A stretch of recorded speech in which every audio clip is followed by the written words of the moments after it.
வணக்கம் ஃப்ரெண்ட்ஸ். நம்ம நிறைய நேரம் ஹியர்ன்ற வார்த்தையையும் லிசன்ன்ற வார்த்தையும் எங்கே பயன்படுத்துறது அப்படிங்கிறதுல தடுமாறணும்.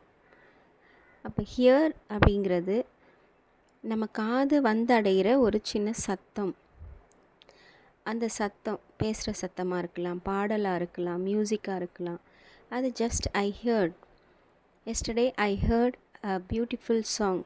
நேற்று நான் ஒரு அழகான பாடலை கேட்டேன். Can you hear me? நான் சொல்கிறது உனக்கு கேட்குதா? இப்போ இந்த மாதிரி ஹியர்ன்ற வார்த்தையை யூஸ் பண்ணுவோம். ஆனால் லிசன் அப்படிங்கிற வார்த்தையை ஒத்து கவனிக்கிற இடத்துல கான்சன்ட்ரேட் பண்ணி நம்மளோட அட்டென்ஷன் ஃபுல்லாத்தையும் பே பண்ணி எவ்வளோக்கு எவ்வளவோ ஒத்து கவனிக்க முடியுமோ அந்த அளவுக்கு ஒத்து கவனிக்கிற ஒரு விஷயத்தை நம்ம லிசன் அப்படின்னு சொல்லலாம். லிசன் கேர்ஃபுல்லி அப்படின்னு சொல்லுவோம். Could you speak a bit louder? I can hear you very well. நீ கொஞ்சம் சத்தமாக பேசுகிறியா? எனக்கு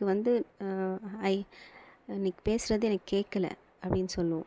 அப்போது லிசன் கேர்ஃபுல்லின்னும் போது கவனமாக கேளுன்னு சொல்கிறோம்.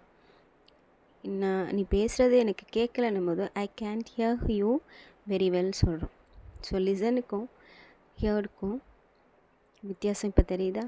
அதே போல் லிசன் அப்படிங்கிறத அது பக்கத்தில் ஏதாவது ஆப்ஜெக்ட் வராதப்போ வெறும் லிசன் தான் யூஸ் பண்ணணும். Listen carefully. ஆனால் பக்கத்தில் ஒரு ஆப்ஜெக்ட் வரும்போது மீ அப்படின்னு ஒரு ஆப்ஜெக்ட் வருதுன்னு வச்சுக்கோங்க. அப்போ லிசன் டு மீ. அப்போ லிசன் டு அப்படின்ற டூவை அது கூட ஆட் பண்ணிக்கணும்.